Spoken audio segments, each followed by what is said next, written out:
Assalamualaikum warahmatullahi wabarakatuh. Apa kabarnya Nana? Alhamdulillah luar biasa, sehat, kuat, cerdas, ceria. Untuk pembelajaran kita masih tetap di tema 6, panas dan perpindahannya, subtema 2, perpindahan kalor di sekitar kita, khusus untuk muatan IPA KD 3.6 dan 4.6.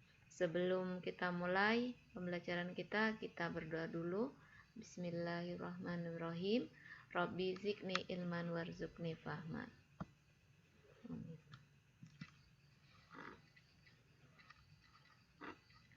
Tujuan pembelajaran kita adalah 1. Siswa dapat menjelaskan cara-cara perpindahan kalor dalam kehidupan sehari-hari. Yang kedua, siswa dapat menyebutkan keuntungan dan kerugian perpindahan kalor dalam kehidupan sehari-hari. Nah, sekarang kita mulai untuk yang pertama. Yang pertama di sini cara-cara perpindahan kalor dalam kehidupan sehari-hari. Ini ada 3 cara. Yang pertama adalah konduksi. Apa itu konduksi? Konduksi merupakan perpindahan kalor tanpa disertai perpindahan zat perantara. Di sini ada contohnya. Contoh yang pertama, tangan memegang cangkir berisi teh hangat. Kemudian yang B, knalpot menjadi panas setelah mesin sepeda motor dihidupkan lama. Kemudian yang C, tutup panci akan terasa panas saat panci digunakan untuk memasak. Nah, bisa jadi yang lain lagi itu mencelupkan sendok logam ke dalam air panas. Lama-kelamaan gagang sendok yang terbuat dari logam atau stainless steel itu akan terasa panas. Nah, penyebabnya apa? Penyebabnya adalah kalor dari air panas berpindah ke gagang sendok, gitu ya. Nah, ini ada gambar, ini lagi merebus air nampaknya. Kemudian di sini panas. Andaikan kita pegang panci airnya, pancinya itu pasti terasa panas, ya. Terus ada lagi contoh-contoh yang lain, seperti halnya mentega. Mentega akan meleleh di wajan yang sedang dipanaskan, gitu ya. Tapi kalau misalkan menteganya nggak dipanaskan, tetap aja tak meleleh berarti ya. Nah, sekarang kita masuk ke yang kedua, yaitu konveksi. Nah, perpindahan kalor secara konveksi. Apa itu konveksi? Konveksi merupakan perpindahan kalor melalui perantara di mana zat perantaranya ikut berpindah. Nah, di sini contohnya yang pertama adalah air dipanaskan di dalam panci. Ketika memanaskan air akan terlihat seperti diaduk. Maksudnya diaduk itu yang bagian bawah ya. Air akan terlihat seperti diaduk. Nah, ini kenapa? Air yang ada di bagian bawah menjadi panas dan berpindah ke permukaan. Nah, partikel air yang berpindah ini juga diikuti oleh perpindahan kalor. Nah, terus yang kedua atau yang B, peristiwa angin laut dan angin darat. Nah, apa itu angin laut? Angin laut adalah angin yang berpindah dari laut ke darat dan biasanya terjadi pada waktu siang hari. Ini terjadinya pada waktu siang hari. Nah, saat siang hari matahari membuat daratan lebih panas. Akibatnya suhu di darat lebih tinggi dan membuat partikel udara memuai. Partikel udara yang memuai menyebabkan tekanan udara di darat lebih rendah, sehingga angin dari laut yang memiliki tekanan lebih tinggi akan mengalir ke darat. Nah, Terus kalau angin laut itu apa? Ya, angin laut. Angin darat itu apa? Angin darat adalah angin yang berpindah dari darat ke laut. Nah, berpindahnya pada saat malam hari, gitu ya.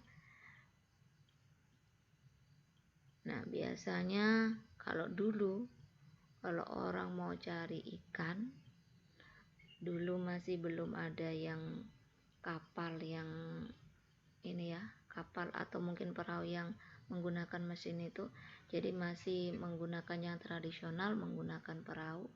Biasanya para nelayan itu ya perginya pada waktu malam hari untuk mencari ikan, gitu ya. Nah, ini ada hubungannya juga dengan angin darat ya, angin darat. Oke. Terus yang ketiga, contohnya di sini sirkulasi udara yang mengalir melalui jendela. Nah, karena adanya perpindahan partikel udara panas. Sekarang kita masuk yang cara perpindahan kalor yang ketiga, yaitu radiasi.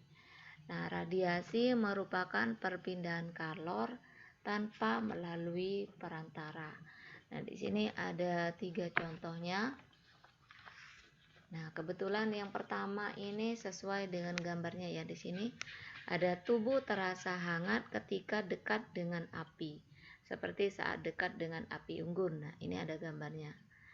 Kemudian yang kedua atau contoh yang B, panas matahari yang terasa sampai ke permukaan bumi. Kemudian yang C, menghangatkan telur ayam atau bebek di bawah cahaya lampu. Atau contoh yang lain, menjemur pakaian saat matahari sedang terik atau sedang panas-panasnya. Nah, itu adalah contoh dari radiasi. Jadi tadi ada 3 cara perpindahan kalor. Yang pertama adalah konduksi, yang kedua konveksi, yang ketiga adalah radiasi. Nanti bisa belajar lebih lanjut lagi ya.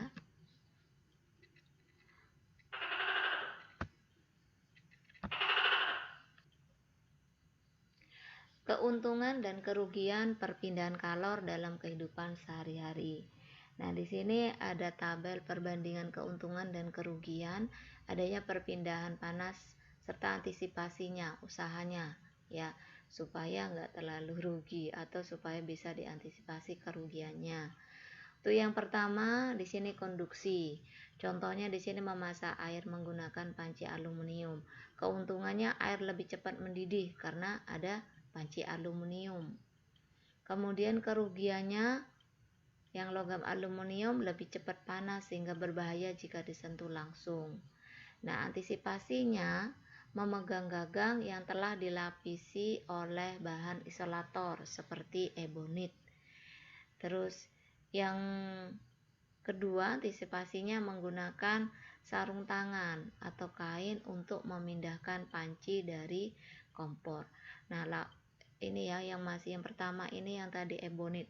Selain panci ini juga bisa, misalkan di rumah mungkin saat ibu kalian masak, kalian pernah kan mungkin melihat panci atau wajahnya ibu yang seperti teflon, kemudian kok dipegang nggak menggunakan kain atau sarung tangan, kok langsung dipegang itu aja, yang biasanya dingin. Nah, itu karena dilapisi oleh bahan isolator atau ebonit itu tadi ya. Tapi kalau misalnya langsung aluminium tanpa lapisan bahan dari isolator atau ebonit, ya tentu saja panas. Makanya harus hati-hati ya. Kemudian yang kedua, perpindahan kalor yaitu secara konveksi. Contohnya adanya aliran air saat air mendidih. Nah, keuntungannya apa? Air lebih cepat panas karena aliran air yang panas berasal dari dasar wadah menyebar ke seluruh bagian wadah. Nah, kalau kerugiannya, letupan uap air mendidih berbahaya jika terkena tubuh.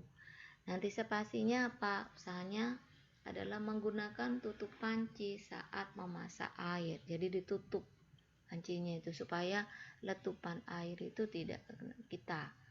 Kemudian yang kedua, nah tubuh tidak terlalu dekat dengan air saat memindahkan panci. Gitu. Sama juga kalau misalnya kita lagi menggoreng ikan. Nah, menggoreng ikan kebetulan mungkin minyaknya banyak yang dipakai kan biasanya meletup tuh. Nah, terus antisipasinya apa? Tutup ya wajahnya itu ditutup, misal menggunakan tutup panci supaya letupan itu nggak kena ke kita. Kemudian yang ketiga, kita lanjut perpindahan kalor radiasi ya, secara radiasi contohnya pancaran sinar matahari yang mengenai tubuh. Keuntungannya apa? Tubuh terasa hangat saat terkena sinar matahari. Nah, kerugiannya jika kondisi matahari sedang terik, kita akan merasa kepanasan. Nah, antisipasinya yaitu menggunakan payung atau topi untuk melindungi tubuh dari terkena sinar matahari secara langsung.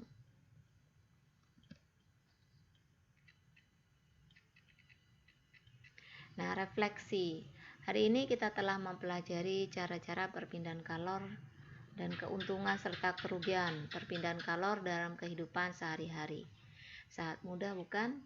Ya, tentu saja saat mudah.